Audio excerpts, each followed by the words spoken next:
Hello, welcome to Unicorn Princess Tarot. So, kay Aries ito, no, na reading. Aries, Sun, Moon, Rising, Venus, Jupiter, Aries. Okay, start na natin ang reading. Bago ko pala simulan, no, i-cleanse ko muna ang energy. Pakihinaan na lang ang volume, guys. Okay, so,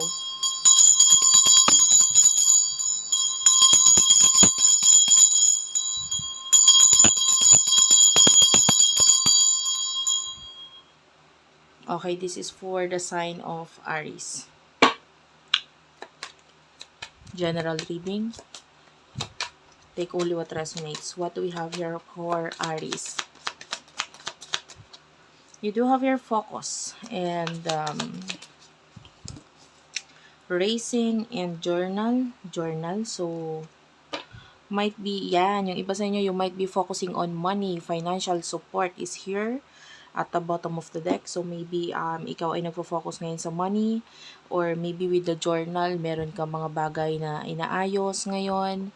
And might be meron kang mga bagay na nino-notes, ano, yung iba sa inyo, you could be saving something. May mga sinesave ka sa internet, sa social media, whatever. And maybe it has something to do with mga bagay na gusto mong madaliin or matapos na. And I feel like you're doing a lot of research right now, or I feel like may mga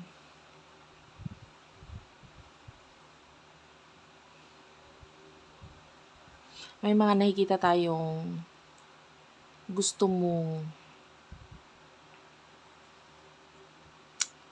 simulan, yung iba sa inyo, no? But anyway, let's get more messages for you, Aries.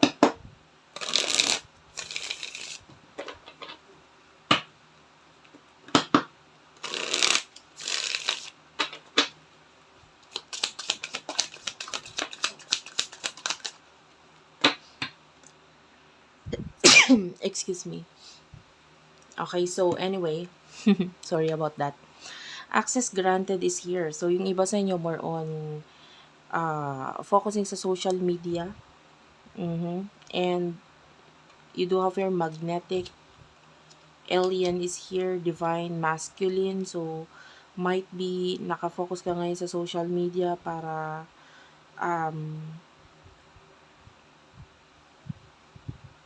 ma-reach yung mga dreams mo. So, maybe you are focusing on your goals na pwedeng naiisip mo na kailangan simulan mo na itong bagay na ito para ma-reach mo itong goals mo ito, marating mo itong bagay na gusto mong marating. And may mga bagay ka rin gustong i-cut off dito. And I can see a lot of conversation. Pero may mga bagay din naman na parang ayaw mo munang or mga tao din naman na ayaw mo nang kausapin or pag-usapan, ganon. So, anyway, you are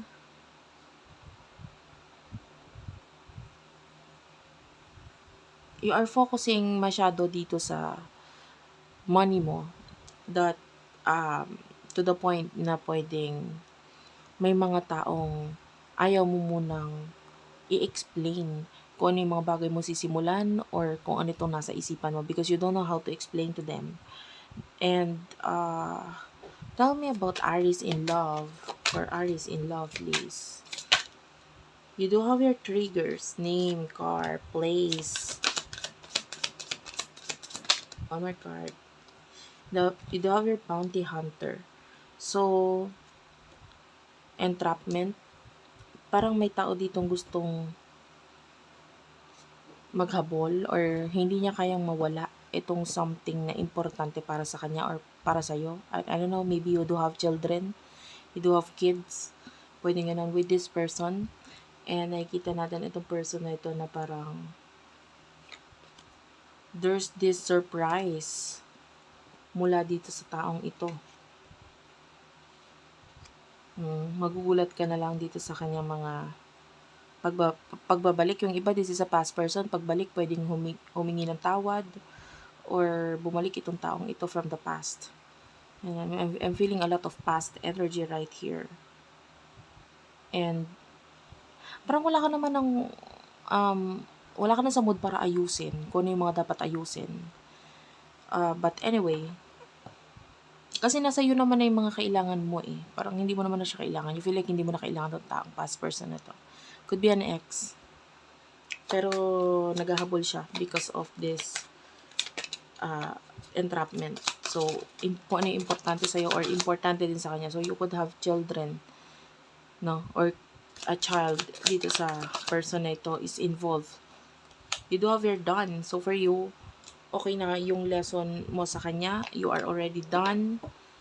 And, maybe nagpo-focus ka na sa sarili mong finances, sarili mong itsura or what. Kakaramdam ako ng Libra. You could have Libra in your chart. Or you could be dealing with a Libra. Okay lang kahit hindi. Wish is here. So, wish, receipt, come together, and you do have here Verge. So, I feel like for some of you, you want to reveal your emotions or you want this person na i-reveal niya kung ano yung mga bagay niyang gustong sabihin sa'yo. Like, gusto mo na siya magsalita. Kung ano yung mga gusto niya sabihin niya na ngayon na ora mismo, parang ganun. Because, you want, now is the right time. Kung i-consider mo pa ba yung pagbabalik nitong taong ito. Parang kahit papano,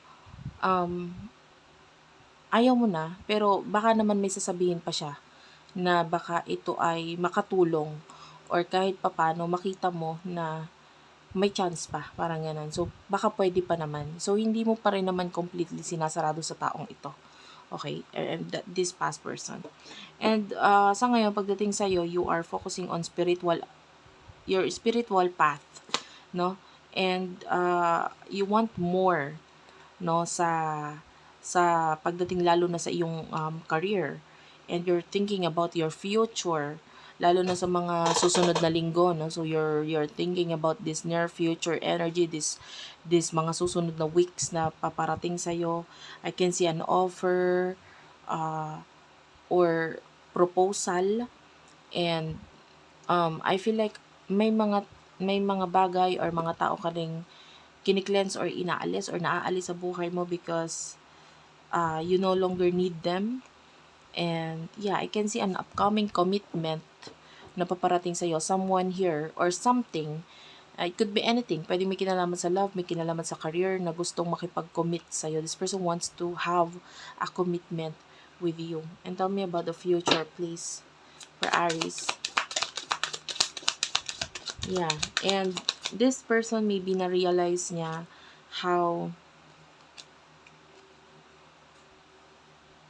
how she or he likes this chance with you, no? Na-realize niya na gusto niya magkaroon ng chance sa'yo, and medyo kaabang-abang din talaga yung mga susunod na pangyayari sa iyo, no?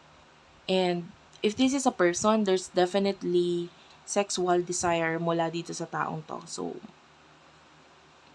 gusto niya ng passionate love making between the two of you.